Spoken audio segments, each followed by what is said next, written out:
ალბათ ბევრჯერ ყოფილხარ ისეთ სიტუაციაში, როცა გრძნობ, რომ აი ყველაფერს სწორად აკეთებ. კი. ბევრს მუშაობ, წვალობ, ცდილობ რაღაც შეცვალო შენს ცხოვრებაში, მაგრამ მაინც თითქოს ერთსა და იმავე უხილავ კედელს ეჯახები. ნამდვილად. გაინტერესებს, რატომ ხდება ასე? დღეს ზუსტად ამ უხილავ კედელზე და რაც მთავარია მისი დანგრევის გზებზე უნდა ვისაუბროთ.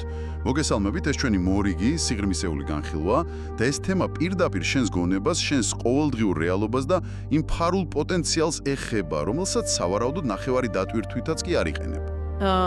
კი, სრულად გეთანხმები. დღეს ჩვენ ვეყრდნობით ჩარლს ფილს ჰანელის 1912 წლის ეპოქალურ ნაშრომს მასტერქის სისტემას და დღევანდელი წყაროები პირდაპირ ამ წიგნიდანაა აღებული.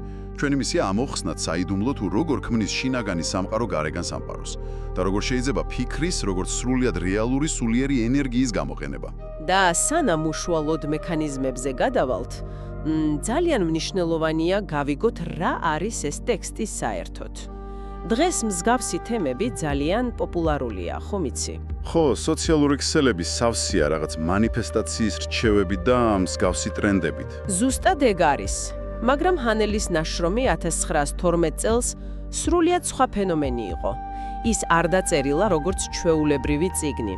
ეს თავდაპირველად მიმოწერითი კურსის სახით შეიქმნა. ანუ ნაწილ-ნაწილ ეგზავნებოდათ. იახ, სტუდენტები იღებდნენ თითოეულ ნაწილს კვირაში ერთხელ. ეს ნიშნავს, რომ მასალას ეტაპობრივად უნდა შესწავლილიყვნენ. ტექსტის მთავარი გზავნილი კი ისაა, რომ წარმატება, ჯანმრთელობა და სიმდიდრე არა რაღაც გამართლების ან იღბლის შედეგი, არამედ ბუნებრივი ურყევი კანონების მორჩილების პირდაპირი შედეგია. მაშ, რას ნიშნავს ეს ყველაფერი? აი, ჩემთვის როგორც მკითხველისთვის, ყველაზე საინტერესო ჰანელის მთავარი პოსტულატი იყო ის ამბობს, რომ ყოველივე რაცა ჩვენს გარშემო ხედავთ, ანუ ეს გარეგანი სამყარო, მხოლოდ შინაგანი სამყაროს ანარეკლია. კი, და ეგ შინაგანი სამყარო მოიცავს შენს ფიქრებს, გრძნობებს და იმ ძალას, რაც შიგნით გაქვს. იცი რა, ცოტა რთული მოსასმენია, ანუ შენ ახლა მეუბნები, რომ ჩემი ფინანსური მდგომარეობა ან პრობლემები პირდაპირ ჩემი შინაგანი მდგომარეობის ანარეკლია. თუ ამას უფრო დიდ სურათს დაუკავშირებთ, ზუსტად ასე გამოდის. მოდი ასეთი მარტივი მაგალითი ავიღოთ. ადამიანთა უმეტესობა ცდილობს შეცვალოს ეფექტი, ანუ შედეგი პირდაპირ ეფექტზევე მუშაობით.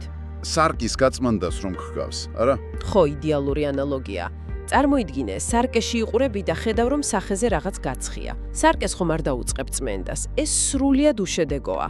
ჰანელი გვასწავლის, რომ შინაგანი სამყარო არის მიზეზი, ხოლო გარეგანი შედეგი.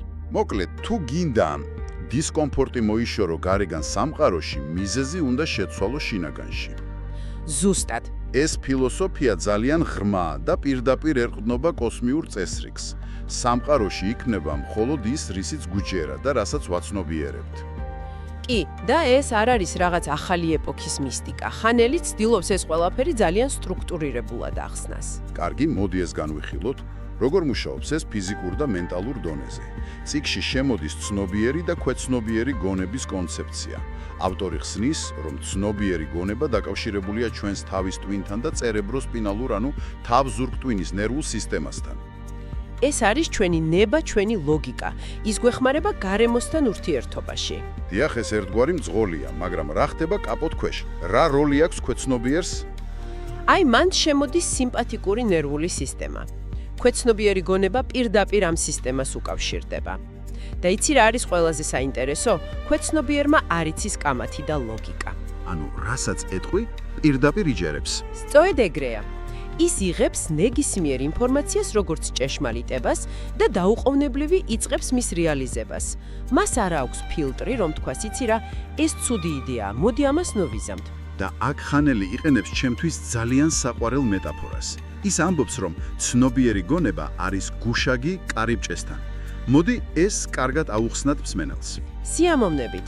ცნობიერი გონება, როგორც ვთქვით, არის ნებისყოფა და მსჯელობის უნარი. მისი მთავარი მოვალეობა, რომ დაიცვას ეს ძლიერი ქვეცნობიერი შიშის, შფოთვისა და სხვების ნეგატიური გავლენისგან.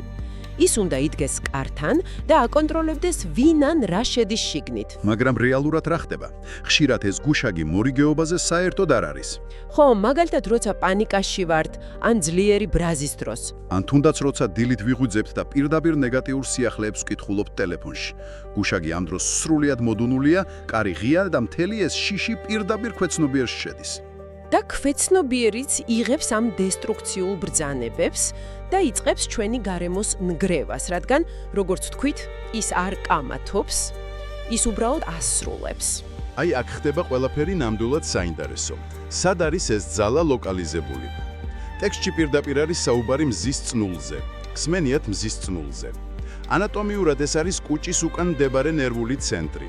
ხანელის მიხედვით ეს სისტემა სხეულის მზედ ითვლება. რატომ მზედ? იმიტომ, რომ მზის წნული არის მექანიზმი, რომელიც ენერგიას ანაწილებს. ეს არის წერტილი, სადაც სასრულობა ხვდება უსასრულობას.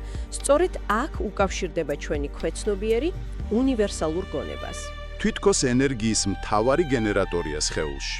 დიახ, ის ანაწილებს სასიცოცხლო ენერგიას მთელ სხეულში.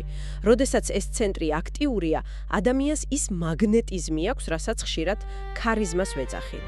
მაგრამ მინდა ერთი რამ გითხოთ, რა ხდება, როცა გეშინიათ, ფიზიკურად რას გძნობთ? მუცლის არეში უსიამოვნო შეკუმშვას. ზუსტად. შიში არის მზის წნულის მთავარი მტერი. ის სიტყვით ავიწროებს მას და ბლოკავს ენერგიის გამოსხივებას, როგორც ხრუბელი ფარავს მზეს. და პირიქით, როდესაც სავსე ხარ გამბედაობით, როცა ჰარმონია და იმედი გაქვს, მზის წნული აფართოებს თავის გამოსხივებას, რის შედეგადაც ადამიანი ხდება მაგნიტური და პირდაპირ იზიდავს წარმატებას. ანუ, გამოდის, რომ შიში არა უბრალოდ მენტალური მდგომარეობა, არამედ ფიზიკური ბლოკადაა. აბსოლუტურად. და აქ ყველაზე მომხიბლელი ის არის, რომ ფიქრი არ არის უბრალოდ აბსტრაქცია. აბა რა არის? ფიქრი არის სტატიკური გონების დინამიკურ ენერგიად, ვიბრაციად გარდაქმნა. ეს უკვე მიზიდულების კანონს მსგავს? Law of attraction, რომ ქვია ინგლისურად. ზუსტად ეგ არის. ფიქრი ვიბრაციული ბუნებისაა და ის იზიდავს თავის მსგავს. ჰანელი ამ ენერგიას ელექტროენერგიას ადარებს. შედეგი ყოველთვის დამოკიდებულია მექანიზმზე, რომელსაც ის უერთდება. ელექტროენერგია ნატურაში სინათლეს იძლევა, გამათბობელში კი სითბოს. ხო, და ადამიანის ტვინი კი სამყაროში შექმნილი ყველაზე სრულყოფილი მექანიზმია ამ ვიბრაციების მისაღებად და გასაგზავნად. ეს ძალიან მაგარი შედარებაა. და ტექსტი ხას უსვამს, რომ ყოველი ფიქრი ააქტიურებს ტვინის უჯრედებს და იწვევს სრულიად ფიზიკურ ცვლილებებს ქსოვილებში. ასეა, ნერვული ქსელები ფიზიკურად იცვლება. ამიტომ, როცა გინდა სიმდიდრის ან ჯანმრთელობის მოძიდვა, ეს ნიშნავს, რომ უნდა იყო მათთან ჰარმონიულ ვიბრაციაში. არ უნდა ფოკუსირდებოდე დანაკარგზე ან დაავადებაზე. დიახ, თუ ადამიანს აქვს ვალი და ის გამუდმებით ვალზე ფიქრობს, ის იზიდავს მეტვალს. ვალზე ფიქრი ქმნის მეტვალს. სიუხვაზე ფიქრი ქმნის სიუხვეს. ძალიან მარტივია მოსასმენად, მაგრამ რთული შესასრულებლად. და ეს ბადებს მნიშვნელოვან კითხვას, როგორ გამოვიყენოთ ეს ცოდნა პრაქტიკაში.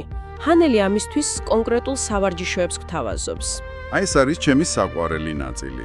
ყველაფერი იწყება სიჩუმით და რელაქსაციით.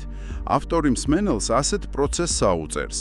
შედით ერთსა და იმავე ოთახში, დაჯექით ერთსა და იმავე სკამზე, ფიზიკურად მოდუნდით და გააჩერეთ ფიქრები.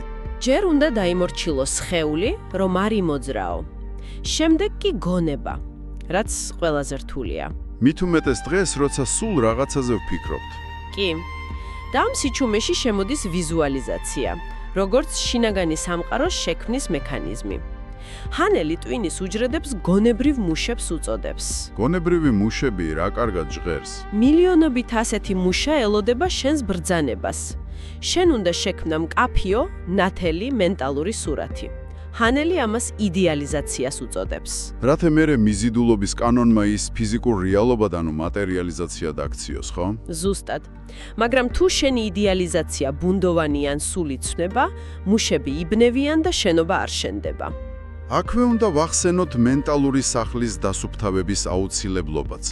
ტექსტი ამბობს, რომ ყოველდღიურად უნდა განდევნოთ ეჭვი, შიში და ნეგატივი. თუ გონებაში ნაგავია, იქ ახალ და ლამაზ სტრუქტურას ვერ ააშენებ. მყარი მენტალური სტრუქტურისთვის სუფთა სივრცეა საჭირო. ძალიან ლოგიკურია. მოკლედ რომ შევაჯამოთ ის, რაზეც დღეს ვისაუბრეთ, ჩვენ ვართ ჩვენივე რეალობის შემოქმედნი.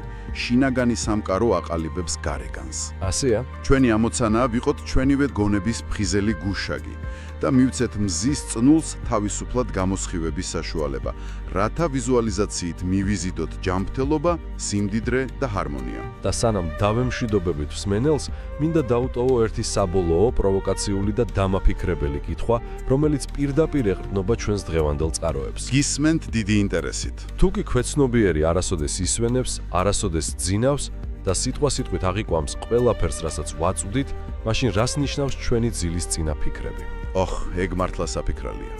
რა არის ის ბოლო ფიქრი, რომელსაც შენი გუშაგი დღეს ღამით კარიბჭეში გაატარებს, სანამ ჩაგეძინება და რომელზეც შენი მილიონობით უჯრედი, ანუ მუშა, მთელი ღამის განმავლობაში იმუშავებს?